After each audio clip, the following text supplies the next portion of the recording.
സഹൃദയരെ, ഇന്നിവിടെ ഞങ്ങൾ ഒരുക്കിയിരിക്കുന്ന സമ്പൂർണ്ണ ദുര്യോധനവധം കഥ ആരംഭിക്കുന്നു. പഞ്ചപാണ്ഡവന്മാരുടെ പുറപ്പാട് കഴിഞ്ഞു. അതിനുശേഷം കഥകളിയിലെ പ്രശസ്തർ പങ്കെടുക്കുന്ന സമ്പൂർണ്ണ ദുര്യോധനവധം കഥ ആരംഭിക്കുന്നു. ഈ കഥയുടെ കഥാസാരം ചുരുക്കി പറയുകയാണ്. ഓരോ രംഗങ്ങളായിട്ടാണ് പറയുന്നത്. പ്രത്യേകിച്ച് കഥകളി അറിയുന്നവർക്ക് ഇതിൻ്റെ ആവശ്യമുണ്ടെന്ന് തോന്നുന്നില്ല. പക്ഷേ കഥകളി അറിയാത്ത ആളുകൾക്ക് ഓരോ രംഗത്തും ഇതിൻ്റെ പ്രാധാന്യവും ഓരോ കഥാപാത്രങ്ങളുടെ രംഗത്തുള്ള പ്രാധാന്യവും കഥയുമായിട്ടുള്ള ബന്ധവും അറിയുന്നതിന് വേണ്ടി കഥ പറയുന്നു. പാണ്ഡവർ രാജസൂയം യാഗം നടത്തുന്നതിന് വേണ്ടി ഇന്ദ്രപ്രസ്ഥത്തിലേക്ക് കൗരവരെ ക്ഷണിച്ചിരിക്കുന്നു. കൗരവർ ഇന്ദ്രപ്രസ്ഥത്തിൽ താമസമാണ്.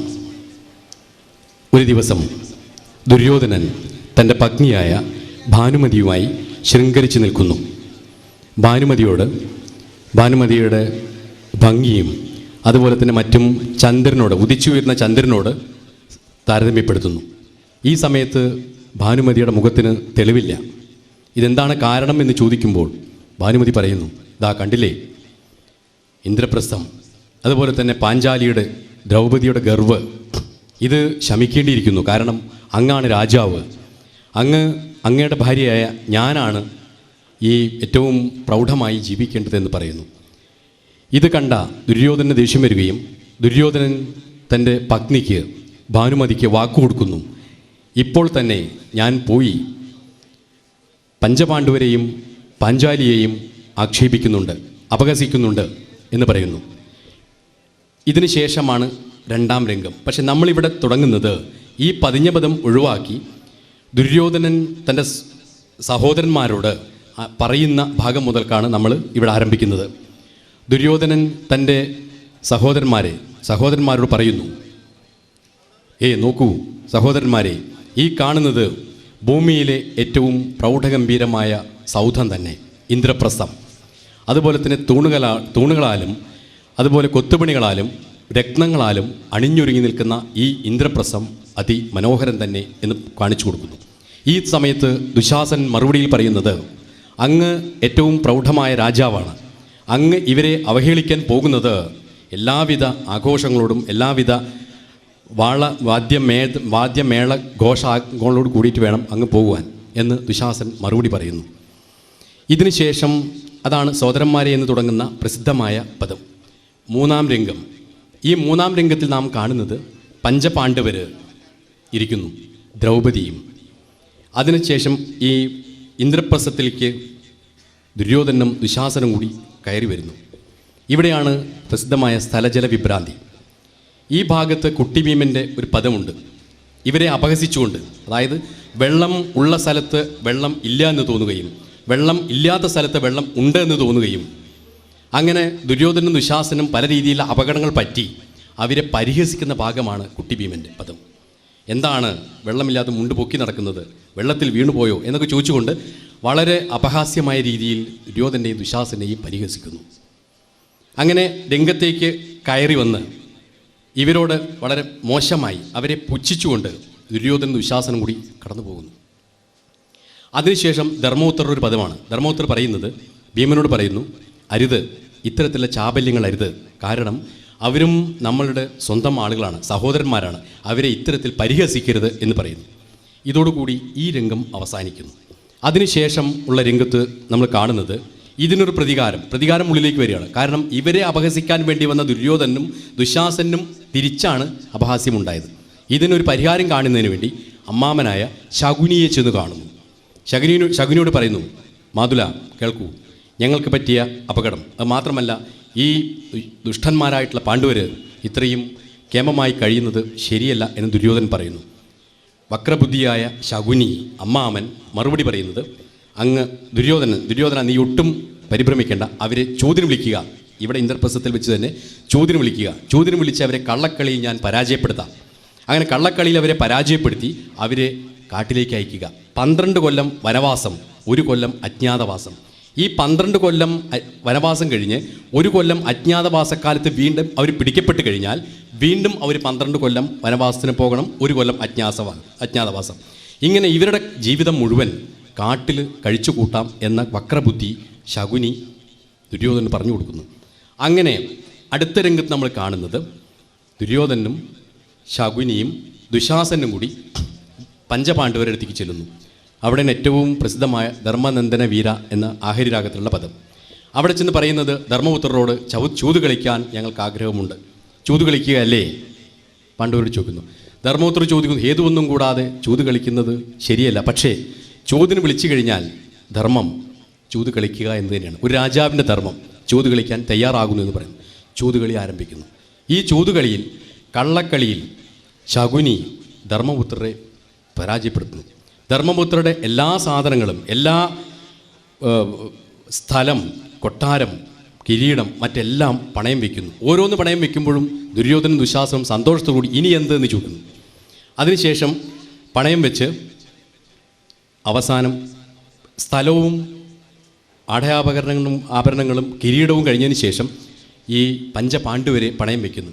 നകുലൻ, സഹദേവൻ, നകുലൻ, അർജുനൻ, ഭീമൻ, അതിനുശേഷം ഞാനും പത്നിയും ഇതുപോലെ തന്നെ അവരെയും കൂടി പണയം വയ്ക്കുന്നു. ഇവിടെയാണ് ഏറ്റവും പ്രസിദ്ധമായ ദുര്യോധൻ്റെ പദം. ഞാനും പത്നിയും പണയം വയ്ക്കുന്നു എന്ന് പറയുന്നതോട് കൂടിയിട്ട് ദുശാസനോട് പറയാണ്, പോയി കൊണ്ടുവരിക ദ്രൗപദിയെ, ദാസീവൃത്യം എടുപ്പാനവളെ ശാസിച്ചിടുക ദുശാസന എന്ന് പ്രസിദ്ധമായിട്ടുള്ള ഇത് പറഞ്ഞ കേട്ടപാട് ദുശാസനൻ ഓടി പാഞ്ചാലിയെ അടിച്ച് തൊഴിച്ച് വലിച്ച് രംഗത്തേക്ക് കൊണ്ടുവരുന്നു. ഈ ഇവിടെ വന്നതിന് ശേഷം പാഞ്ചാലിയുടെ ദുഃഖത്തോടു കൂടിയുള്ള കൃഷ്ണനോടുള്ള പദമുണ്ട്. ആ പദത്തിന് ശേഷം അവിടെ വീണ്ടും നടക്കുന്നത് ദുശാസൻ്റെ വസ്ത്രാക്ഷേപമാണ്. ദുശാസൻ പറയുന്നു, നിൻ്റെ വസ്ത്രം ഞാൻ ഈ സഭയിൽ വെച്ച് വസ്ത്രാക്ഷേപം നടത്തുമെന്ന് പറയുന്നു. വസ്ത്രാക്ഷേപം നടത്തുന്നതിന് തൊട്ടു മുമ്പും കൃഷ്ണനോട് പാഞ്ചാലി പ്രാർത്ഥിക്കുന്നു. വസ്ത്രാക്ഷേപത്തിൽ വസ്ത്രം അഴിയാതെ ദുശാസനൻ ബോധം കെട്ട് വീഴുന്നു. അങ്ങനെ ബോധം കെട്ട് വീണതിന് ശേഷം അവിടുന്ന് പാഞ്ചാലി ഓരോരുത്തരായിട്ട് ശപിക്കുകയാണ്. ശകുനി, അതുപോലെ തന്നെ ദുശാസനൻ, ദുര്യോധനൻ. ശകുനിയെ നകുലനും ദുശാസനെയും ദുര്യോധനെയും രൗദ്രഭീമനും കൊല്ലും എന്ന് പറയുന്നു. മാത്രമല്ല, എൻ്റെ അഴിഞ്ഞ ഈ മുടി ഞാനിനി കെട്ടുന്നത് നിൻ്റെ മാറിലെ രക്തം കൊണ്ടാണ് എന്ന് പറയുന്നു. അതിനുശേഷം ആ രംഗം അവിടെ അവസാനിക്കുന്നു. ഇവിടെ ഇനി നമ്മൾ കാണുന്നത് ഒരു 12 കൊല്ലത്തിന് ശേഷമാണ്. ഈ 12 കൊല്ലം, അതായത് അവിടെയാണ് മറ്റൊരു പദം കൂടി, യാഹി. ഈ ശാപം കഴിഞ്ഞതിന് ശേഷം, ശപിക്കൽ കഴിഞ്ഞതിന് ശേഷം ദുര്യോധൻ്റെ ഏറ്റവും പ്രസിദ്ധമായ യാഹി എന്ന പദം തുടങ്ങുകയാണ്. ഉടൻ പോവുക കാട്ടിലേക്ക്. 12 കൊല്ലം വനവാസവും 1 കൊല്ലം അജ്ഞാതവാസവും, കാട്ടിലേക്ക് പോകുന്ന പ്രസിദ്ധമായ പദം യാഹി. ഇവിടെ വരെയാണ് കലാമണ്ഡലം രാമൻകുട്ടി നായർ ദുര്യോധനായിട്ട് രംഗത്ത് വരുന്നത്. ഈ ഭാഗത്തിന് ശേഷം അദ്ദേഹം വേഷമഴിക്കുന്നു. ഈ ദുര്യോധനോട് ഇവർ കാട്ടിലേക്ക് പോകാൻ പറഞ്ഞതിന് ശേഷം പിന്നീട് നമ്മൾ കാണുന്ന കഥ 12 കൊല്ലം വനവാസവും 1 കൊല്ലം അജ്ഞാതവാസവും കഴിഞ്ഞതിന് ശേഷമാണ്. ഈ അജ്ഞാതവാസം കഴിഞ്ഞതിന് ശേഷം ധർമ്മപുത്രർ കൃഷ്ണനെ വിളിച്ച് പറയുന്നു, ഹേ ഭഗവാൻ, അങ്ങ് ദൂതനായി പോവുക. ഞങ്ങൾക്ക് 5 ദേശമെങ്കിലും, അല്ലെങ്കിൽ 5 വീട്, അല്ലെങ്കിൽ 1 വീടെങ്കിലും ഞങ്ങൾക്ക് തരാൻ വേണ്ടി ദുര്യോധനോട് ദൂതനായി അങ്ങ് പോവുക എന്ന് പറയുന്നു. ഇത് രഹസ്യമായിട്ട് പാഞ്ചാലി കേൾക്കുന്നു. പാഞ്ചാലി, ഈ രംഗത്തിന് ശേഷം പാഞ്ചാലി ധർമ്മപുത്രരോട് പറയുന്നു, അരുത്, അങ്ങ് പോകരുത്. അല്ല, അങ്ങനെ ആ തീർത്ഥം പറയുന്നില്ല. ഇത് അർത്ഥം വരുന്ന രീതിയിൽ പരിഭാഹി, അതായത് കൃഷ്ണ, അങ്ങ് എൻ്റെ മുടി കാണുക. അത് മാത്രമല്ല, ഞാൻ ശപിച്ചിട്ടുണ്ട്, ഇവർ തമ്മിലൊരു സമവായത്തിന് പോയി കഴിഞ്ഞാൽ യുദ്ധമുണ്ടാവില്ല, ഭാരത യുദ്ധം ഉണ്ടാവില്ല, കുരുക്ഷേത്ര യുദ്ധം ഉണ്ടാവില്ല. കുരുക്ഷേത്ര യുദ്ധം നടക്കണം, അധർമ്മം നശിക്കണം, അതിനുവേണ്ടി യുദ്ധം വേണം. എൻ്റെ മുടി കാണുക. സമവായത്തിന് പോകുന്ന സമയത്ത് എൻ്റെ മുടി കണ്ടിട്ട് വേണം പോകാൻ. കാരണം ഞാൻ അഴിച്ചിട്ട ഈ മുടി കെട്ടുന്നത് ദുശാസൻ്റെ മാറ് പിളർന്ന രക്തം കൊണ്ട് മാത്രമാണെന്ന് പറയുന്നു. കൃഷ്ണൻ ദൂതനായി ദുര്യോധനാദികളുടെ അടുത്തേക്ക് പോകുന്നു. സഭ, ഈ സഭയിൽ എല്ലാവരും ബ്രാഹ്മണരുണ്ട്, ദുര്യോധനുണ്ട്, ദുശാസൻ, മറ്റെല്ലാം നിൽക്കുന്നു. ശംഖുവിളി കേൾക്കുന്നു. ദുര്യോധനൻ പറയുന്നു, ഇവിടെ 2ാം ദുര്യോധനാണ്. ഈ 2ാം ദുര്യോധനായിട്ട് രംഗത്ത് വരുന്നത് ചന്ദ്രശേഖര വാര്യരാണ്. ദുര്യോധനോട് പറയുന്നത്, ദുര്യോധനൻ ബ്രാഹ്മണരോട് പറയുന്നു, കള്ളകൃഷ്ണൻ വരുന്നുണ്ട്. ഈ കള്ളകൃഷ്ണൻ്റെ വരവ് സഭയിലേക്കാണ്.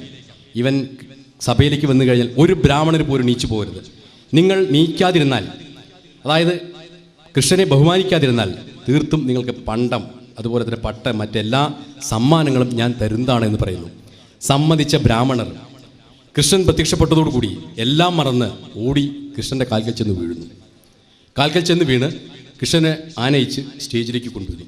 ഇതിൽ കുപിതനായ ദുര്യോധനൻ രംഗത്ത് നിന്ന് മാറുന്നു. രംഗത്ത് ധൃതരാഷ്ട്രമുണ്ട്. കൃഷ്ണൻ ധൃതരാഷ്ട്രോട് പറയുന്നു, അങ്ങയുടെ മകൻ ദുര്യോധനൻ്റെ പ്രവൃത്തികൾ ശരിയല്ല, അങ്ങ് ഉപദേശിക്കണം. മാത്രമല്ല പാണ്ഡവർക്ക് കുറച്ച് ധനവും അതുപോലെ തന്നെ സ്ഥലവും കൊടുക്കാൻ അങ്ങ് പറയണം എന്ന് പറയുന്നു. ശരി, ഞാൻ പറയാം എന്ന് പറഞ്ഞതിന് ശേഷം കൃഷ്ണൻ രംഗത്തു നിന്ന് മാറുകയും ദുര്യോധനൻ എവിടെ, ഉണ്ണി എവിടെ എന്ന് പറഞ്ഞു. ദുര്യോധൻ രംഗത്തേക്ക് വരുന്നു. ദുര്യോധനോട് ധൃതരാഷ്ട്രർ പറയുന്നു, നീ അവർക്ക് കുറച്ച് എന്തെങ്കിലും കൊടുക്കുക. കാരണം അതുപോലെ തന്നെ കൃഷ്ണൻ ഇവിടെ വന്ന് ഇത്തരത്തിലുള്ള കാര്യങ്ങളെക്കുറിച്ച് പറഞ്ഞു. ശരി എന്ന് സമ്മതിച്ചുകൊണ്ട് കൈ പിടിച്ച് ധൃതരാഷ്ട്രരെ അകത്തേക്ക് കൊണ്ടുപോകുന്നു. ഇതിന് ശേഷമാണ് ദൂതിൽ ദുര്യോധനൻ ദുശാസനൻ. കൃഷ്ണൻ വരുന്നു. കൃഷ്ണൻ ദുര്യോധനോട് പറയുന്നു, 5 ദേശമതെങ്കിലും പാണ്ഡവർക്ക് കൊടുക്കണം. പക്ഷേ കൊടുക്കാൻ സാധ്യമല്ല. അവസാനം സൂചി കുത്താനുള്ള സ്ഥലം പോലും പാണ്ഡവർക്ക് കൊടുക്കില്ല എന്ന് പറഞ്ഞോളൂ. ഇത് പറഞ്ഞ് അത് മാത്രമല്ല, പാണ്ഡവരോട് ഞങ്ങൾക്കുള്ള ദേഷ്യം ഒരിക്കലും പാണ്ഡുവിൻ്റെ മക്കളോടല്ല, മറിച്ച് ഇവർ ജാരസന്തതികളാണ്. പാണ്ഡവർ കുന്തിപുത്രന്മാർ, ഈ പഞ്ചപാണ്ഡവർ ജാരസന്തതികൾ, പാണ്ഡുവിൻ്റെ പുത്രരല്ല എന്ന് പറയുന്നു. ഇത് കേട്ടപാടി കൃഷ്ണൻ തിരിച്ചു പറയുന്നു, അത്ര ചത്ര വിചിത്ര വീരജനല്ല നിന്നുടെ സാധനം. തിരിച്ച് അതേപടിയിൽ തിരിച്ചടിക്കുന്നു. ഇവിടെ കോപം കൊണ്ട ദുര്യോധനൻ പാശമമ്പട് കൊണ്ടുപോവാ പഴ കീശനങ്ങ് ഹനിച്ചിടാൻ എന്ന് ദുശാസനോട് ആജ്ഞാപിക്കുന്നു. ദുശാസനൻ പാശം കൊണ്ടുവന്ന് കയറ് കൊണ്ടുവന്ന് കൃഷ്ണനെ കെട്ടാൻ വേണ്ടി തുടങ്ങുന്ന സമയത്ത് കൃഷ്ണൻ ദുശാസനും ദുര്യോധനും മോഹാത്സ്യപ്പെട്ടു വീഴുന്നു. ഇവിടെയാണ് മുമുക്ഷു എന്ന ബ്രാഹ്മണൻ വന്ന് കൃഷ്ണൻ്റെ വിശ്വരൂപം പ്രത്യക്ഷപ്പെട്ടിട്ടുണ്ട്. ഇവർ മോഹാത്സ്യപ്പെട്ട് കിടക്കുകയാണ്. മുമുക്ഷു എന്ന ബ്രാഹ്മണൻ വന്ന് ജയ ജയ പാടിക്കൊണ്ട് ഈ ദുര്യോധനോടും ദുഷ്ടന്മാരോട് പറയുന്നു, ആ കാണൂ, അദ്ദേഹം എന്താ പറഞ്ഞത് പറഞ്ഞു കൊടുത്ത് കൃഷ്ണൻ്റെ കാൽക്കൽ നമസ്കരിച്ച് ബാക്കി എല്ലാം പൊറുക്കണേ എന്ന് പറയാം. ഇതിന് ശേഷം യുദ്ധം, കുരുക്ഷേത്ര യുദ്ധം, പ്രസിദ്ധമായ കുരുക്ഷേത്ര യുദ്ധം ആരംഭിക്കുന്നു. ഈ കുരുക്ഷേത്ര യുദ്ധത്തിൽ നമ്മൾ കാണുന്നത് അർജുൻ്റെ തേര് തെളിക്കുന്ന കൃഷ്ണനെയാണ്. ഇവിടെയാണ് ഗീതോപദേശം. ആ ഭാഗവും ചെറുതായി ഉൾക്കൊള്ളിച്ചിട്ടുണ്ട്. അതായത് എൻ്റെ മുമ്പിൽ കാണുന്ന എൻ്റെ ഗുരുനാഥന്മാരെയും എൻ്റെ സഹോദരന്മാരെയും എൻ്റെ ബന്ധുക്കളെയും ഞാൻ എങ്ങനെ കൃഷ്ണ കൊല്ലുന്നു എന്ന് പറഞ്ഞ് ദുഃഖിതനാവുന്നു, മോഹാത്സ്യപ്പെട്ടു വീഴുന്നു. ഇവിടെയാണ് ഗീതോപദേശം. അതിനുശേഷം അർജുനൻ വീണ്ടും തൻ്റെ ഗീതോപദേശത്തിന് ശേഷം വീണ്ടും തൻ്റെ ഗർവ് കയ്യിലെടുത്ത് യുദ്ധം ആരംഭിക്കുന്നു. ആ രംഗത്തിന് ശേഷമാണ് നമ്മൾ കാണുന്നത് അതിഗംഭീരമായ രൗദ്രഭീമൻ്റെ, അതായത് കുരുക്ഷേത്ര യുദ്ധം താണ്ഡവം, സംഹാര താണ്ഡവമാണ് രൗദ്രഭീമൻ്റെ. തൻ്റെ മുന്നിൽ കണ്ട ഏതൊന്നിനെയും അടിച്ച് കൊന്ന് കുരുക്ഷേത്ര ഭൂമി ഒരു രണഭൂമിയാക്കി മാറ്റിയിരിക്കുകയാണ് രൗദ്രഭീമൻ. നമ്മൾ രംഗത്ത് കാണുന്ന കലാമണ്ഡലം ഗോപിയുടെ, അതാണ് ഏറ്റവും കലാമണ്ഡലം ഗോപിയുടെ വേഷം എന്നുള്ളത് നമ്മളെ സംബന്ധിച്ച് ഏറ്റവും വളരെയധികം ഒരു പ്രത്യേക അന്തരീക്ഷത്തിലേക്ക് കാണികളെ എത്തിക്കുന്നതാണ് കലാമണ്ഡലം ഗോപിയുടെ രൗദ്രഭീമൻ. തിരശ്ശീല താഴ്ത്തിക്കഴിഞ്ഞാൽ ആട്ടം. എവിടെയാണ് എൻ്റെ ജന്മശത്രു, എൻ്റെ പത്നിയുടെ മുടി അഴിച്ചിട്ട മുടി, അതൊക്കെ പറയുമ്പോഴേക്കും ദേഷ്യത്തിൻ്റെ അങ്ങേ അറ്റത്തേക്ക് എത്തുകയാണ്. അവനെ ഞാൻ അവൻ്റെ തേരിൻ്റെ ചക്രം ഉരുളുന്ന ശബ്ദം ഞാൻ കേൾക്കുന്നു. എന്നെ കണ്ടവൻ പേടിച്ചൊളിച്ചിട്ടുണ്ട്, എവിടെയായാലും ഞാൻ അവനെ കാണും, അവനെ കണ്ട് അവൻ്റെ മാറിയൻ പിളരും എന്ന് പറയുന്നത്. പിന്നെ നോക്കുന്നു, തൻ്റെ മുമ്പിൽ പ്രത്യക്ഷപ്പെട്ടു നിൽക്കുന്നു ദുശാസനൻ, തൻ്റെ ജന്മശത്രു. പോരിന് വിളിച്ച് അവസാനം ഘോരമായ യുദ്ധം, കുരുക്ഷേത്ര ഭൂമിയിൽ ഘോരമായ യുദ്ധം നടക്കുകയാണ്. ഈ സമയത്താണ് രൗദ്രഭീമനായിട്ട് മാറുന്നത്. അതായത് നരസിംഹത്തിൻ്റെ രൂപം കൃഷ്ണൻ കൊടുക്കുകയാണ്, അവതാരം കൊടുക്കുകയാണ്. അതിനുശേഷം നരസിംഹത്തിൻ്റെ രൂപം കൊണ്ട് മാറ് പിളർന്ന്, ഈ ദുശാസൻ്റെ മാറ് പിളർന്ന് രക്തം കുടിച്ച് അതുപോലെ തന്നെ കുടൽമാല പുറത്തേക്കെടുത്ത് അത് വലിച്ചെറിയുന്നു. അങ്ങനെ ഒരു ഭ്രാന്തനെ പോലെ, അത് തന്നെ പറയണം, സമനില നെറ്റിയിട്ടുള്ള ഭീമൻ കുരുക്ഷേത്ര ഭൂമിയിൽ സംഹാര താണ്ഡവമാടുകയാണ്. ഇവിടെ നരസിംഹത്തെ പിടിച്ചെടുക്കേണ്ട സമയം ആയി എന്ന് കൃഷ്ണന് ബോധ്യപ്പെട്ട് കൃഷ്ണൻ പ്രത്യക്ഷപ്പെടുന്നു. ഈ പ്രത്യക്ഷപ്പെട്ട് നിൽക്കുന്ന സമയത്ത് കൃഷ്ണനോട് പൊട്ടിക്കരഞ്ഞുകൊണ്ട് പറയുന്നൊരു ഭാഗമാണ്, എന്തിനങ്ങ് ചെയ്യിച്ചു എന്നെ? ഈ കാണുന്ന എൻ്റെ സഹോദരങ്ങളെയും എൻ്റെ ബന്ധുക്കളെയും എൻ്റെ ഒറ്റ ഗുരുനാഥന്മാരെയും കൊന്നൊടുക്കാൻ അങ്ങ് എന്തിനെന്നെ നിയോഗിച്ചു എന്ന് ചോദിച്ചു പൊട്ടിക്കരഞ്ഞുകൊണ്ട്. ഈ സമയത്ത് കൃഷ്ണൻ പറയുന്നു, ധർമ്മമാണത്, ധർമ്മം, അത് ചെയ്തേ പറ്റൂ. ധർമ്മത്തിൻ്റെ മുമ്പിൽ സ്വന്തമെന്നോ ബന്ധമെന്നോ ഒന്നും വിലയില്ല, അത് ചെയ്തേ പറ്റൂ എന്ന് പറയും. അതിനുശേഷം തൻ്റെ കയ്യിലെ എല്ലാ ചോര പാഞ്ചാലിയെ കാണുന്നതിന് മുമ്പാണ്, പാഞ്ചാലിയെ കണ്ടതിന് ശേഷമാണ് കൃഷ്ണനെ കാണുന്നത്. പാഞ്ചാലിയെ വിളിച്ച് ചോര മുടിയിലാക്കി മുടി കെട്ടുന്ന ഭാഗമുണ്ട്. അതിനുശേഷമാണ് കൃഷ്ണനെ കണ്ടിട്ടുള്ള ഈ ഭാഗം വരുന്നത്. ഇതാണ് കഥ, സമ്പൂർണ്ണ ദുര്യോധനവധം കഥ. ഇത് കാണുന്നതിന് വേണ്ടി നമുക്കറിയാം, ഈ പാലക്കാട് ജില്ലയിൽ നിന്ന് മാത്രമല്ല ജില്ലയ്ക്കപ്പുറത്തു നിന്നും അനവധി ആളുകൾ ഇവിടെ എത്തിച്ചേർന്നിട്ടുണ്ട്. ഈ ഒരു കലാവിരുന്ന് ഞങ്ങൾക്കിവിടെ ഒരുക്കാൻ സാധിച്ചത് തീർത്തും നേരത്തെ സ്വാഗത പ്രസംഗത്തിൽ പറഞ്ഞ പോലെ ഞങ്ങളുടെ നിയോഗം മാത്രമാണ്. ഒരിക്കലും ഇത് സംഘാടന ശക്തി കൊണ്ടോ സ്വാധീനം കൊണ്ടോ അല്ല. ഞങ്ങളിത് സംഘടിപ്പിക്കാൻ നിയോഗിക്കപ്പെട്ടവരാണ്. ഒരിക്കൽ കൂടി നിങ്ങളെ ഈ കലാവിരുന്ന് കാണുന്നതിന് ഞാൻ സ്വാഗതം ചെയ്യുന്നു. നന്ദി, നമസ്കാരം.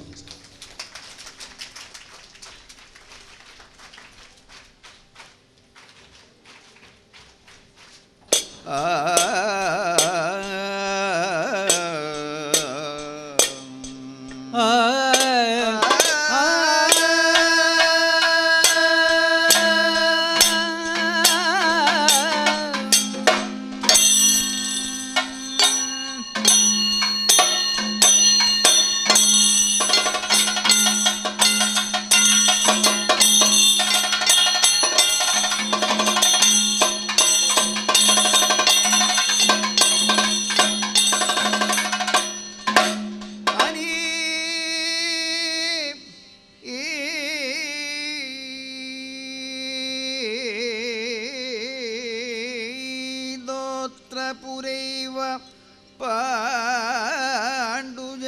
പാണ്ഡുജനുഷയാഗ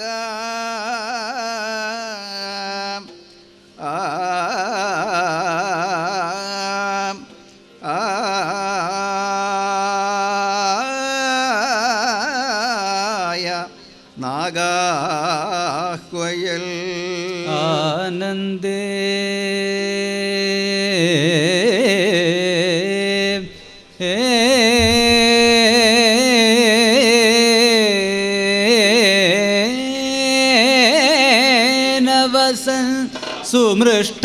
സുമൃഷ്ടമണിസൗധാഗ്രേ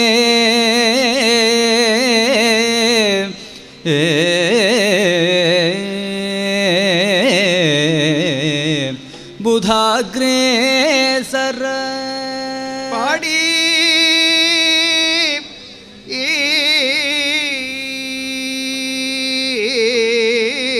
രാഗ മരുദ്ധുദാഗ്രവിലസ ജോത്സ്നോൽഗമാ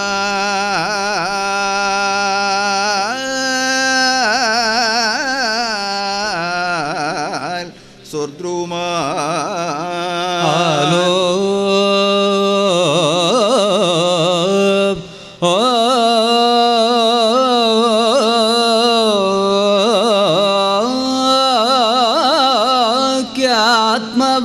ആത്മവധൂമഭാഷത മഹാവീര്യോ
ദശരാജസൂയ വിരതോ അന്തഃപുരം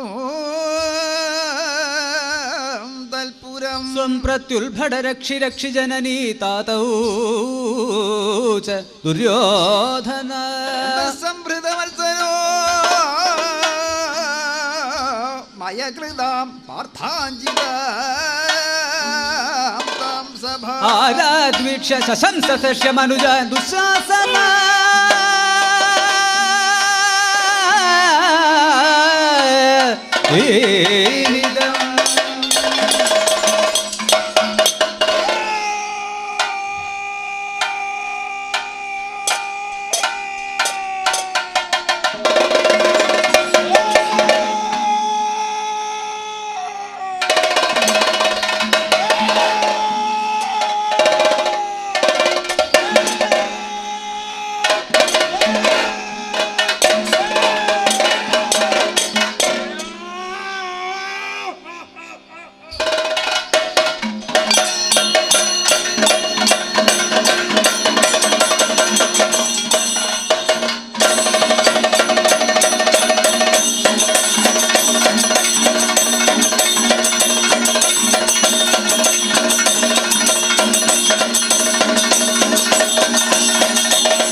ഇതു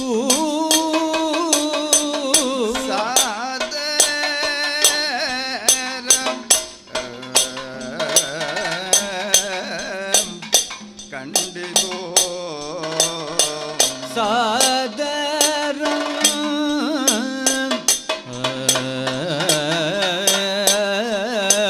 കണ്ടിതോ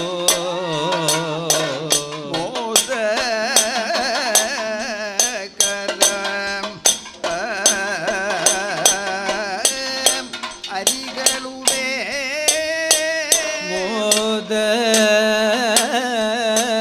മോദകരം അരികളുടെ മോഹന സഭാഗൃഹ മോഹന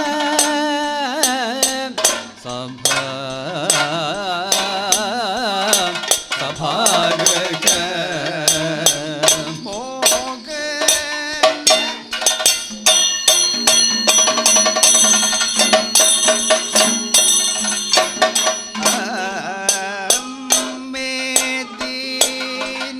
മേദിനിയിൽ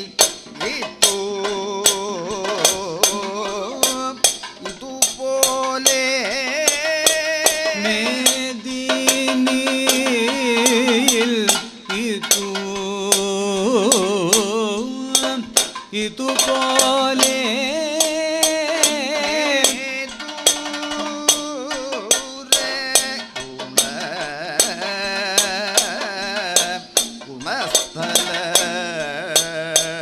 മേദുര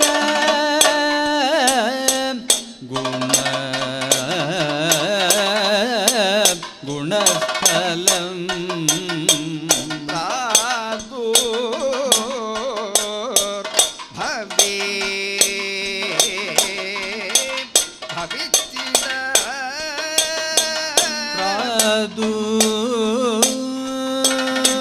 ഭവി ഭവിച്ചിട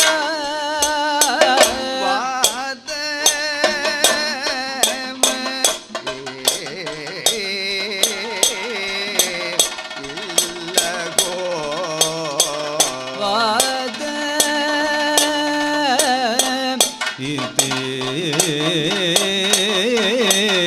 ഇല്ലഹോ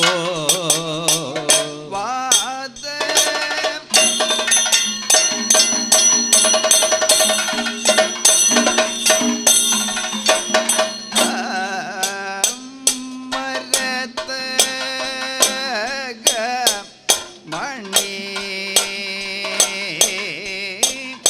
കനക മരതക മണി കനക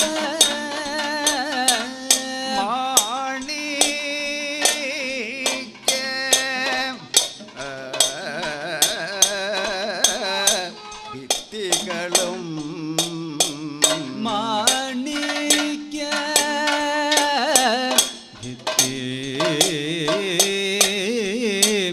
ഭിത്തികളും അരര നികര മൂര അരര നികര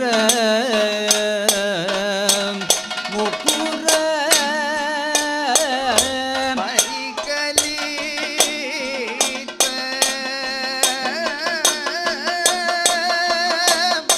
അത്ഭുത പരികലിത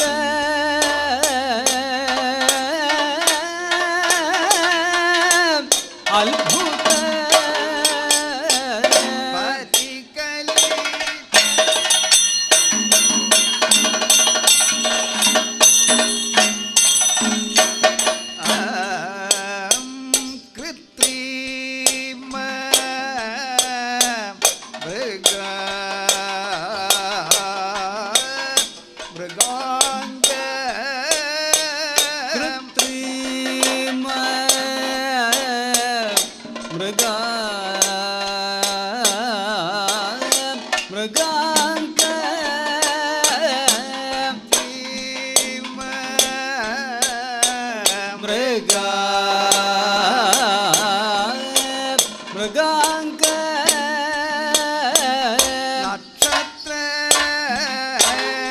നക്ഷത്രങ്ങൾ കാൺകിലോ നക്ഷത്രങ്ങൾ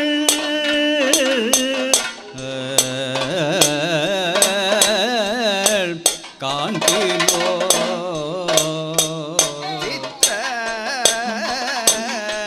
ചിത്രമിതു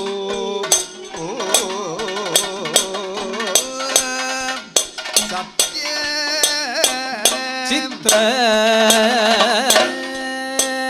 ചിത്രമിതു സത്യ എന്നത്രേ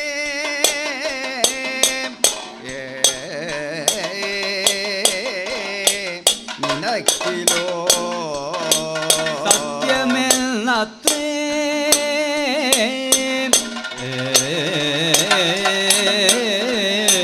നിനച്ചിടും മതല്ല നിലമത്രയും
നിലമത്രയും രത്നമയം അത്രയുമതല്ല നിലമത്രയും രത്നമയം അത്ര ഹരിമന്ദിരവും അഴകൊടുവണങ്ങണ അത്ര ഹരിമന്ദിരവും അഴകൊടുവണങ്ങണം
അകല പോകന്ന വ്യഗ്രത വെടിഞ്ഞേത് വ്യഗ്രത വെടിഞ്ഞ് ഉദഗ്രതര പൗരുഷ ഉദഗ്രതര പൗരുഷ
ശത്രുവാഴുന്നതു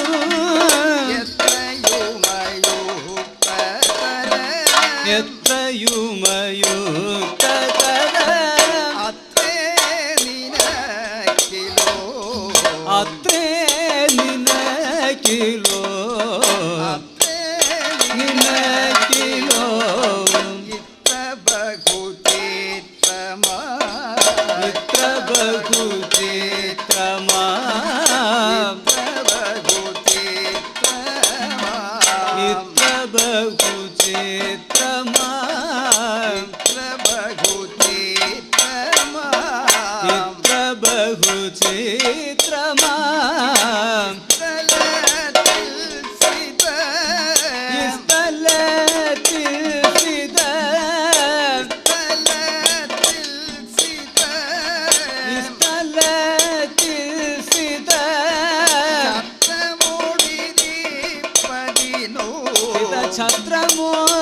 ഛത്രമോടിരിപ്പതിനു പാത്രം ഭവാൻ തന്നെ പാത്രം ഭവാൻ തന്നെ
ദുർമതികളായിടും ധർമ്മതനയാദികടേ ദുർമതമടക്കീഹ ധർമ്മമൊടുവാഴണം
രുചിതമഹോ മമ രുചിതം നിങ്ങടെ വചനം സോദരരേ വചനം സോദരരേ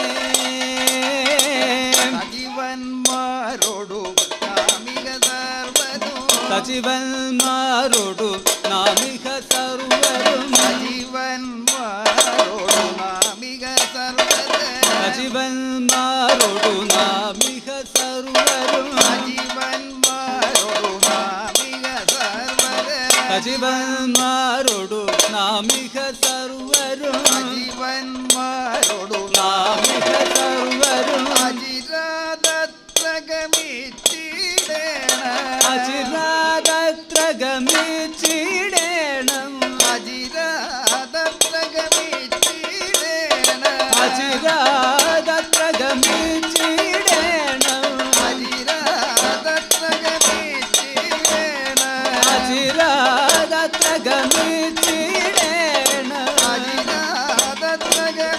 അജിരാതത്രഗമിച്ചിടേണം ശില്പി മയാസുര കൽപ്പിതമത്ഭുതം ശില്പി മയാസുര കൽപ്പിതമത്ഭുതം മയാസുര കൽപ്പിതമത്ഭുതം ശില്പി മയാസുര കൽപ്പിതമത്ഭുതം ശില്പി മയാസുര കൽപ്പിതമത്ഭുതം ശില്പി മയാസുര കൽപ്പിതമത്ഭുതം ശില്പി മയാസുര കൽപ്പിതമത്ഭുതം ശില്പവിശേഷമനൽപമിതിൽ പരം ശില്പവിശേഷമനൽപമിതിൽ പരം ശില്പവിശേഷമനൽപമിതിൽ പരം ശില്പവിശേഷമനൽപമിതിൽ പരം ശില്പവിശേഷമനൽപമിതിൽ പരം കൗതുകമഖിലം കണ്ടുഗമിച്ചത കൗതുകമഖിലം കണ്ടുഗമിച്ചത കൗതുകമഖിലം കണ്ടുഗമിച്ചത കൗതുകമഖിലം കണ്ടുഗമിച്ചത കൗതുകമഖിലം കണ്ടുഗമിച്ചത കൗതുകമഖിലം കണ്ടുഗമിച്ചത കൗതുകമഖിലം കണ്ടുഗമിച്ചത കൗതുകമഖിലം കണ്ടുഗമിച്ചത കൗതുകമഖിലം കണ്ടുഗമിച്ചത കൗതുകമഖിലം കണ്ടുഗമിച്ചത കൗതുകമഖിലം കണ്ടുഗമിച്ചത മാതുലനോടിതമാലോചിക്കാം മാതുലനോടിതമാലോചിക്കാം മാതുലനോടിതമാലോചിക്കാം മാതുലനോടിതമാലോചിക്കാം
ധയൊടന്തകം പുത്രനിരിക്കും ആസ്ഥാനത്തിലിരിക്കണമിനിമേ ആസ്ഥാനത്തിലിരിക്കണമിനിമേ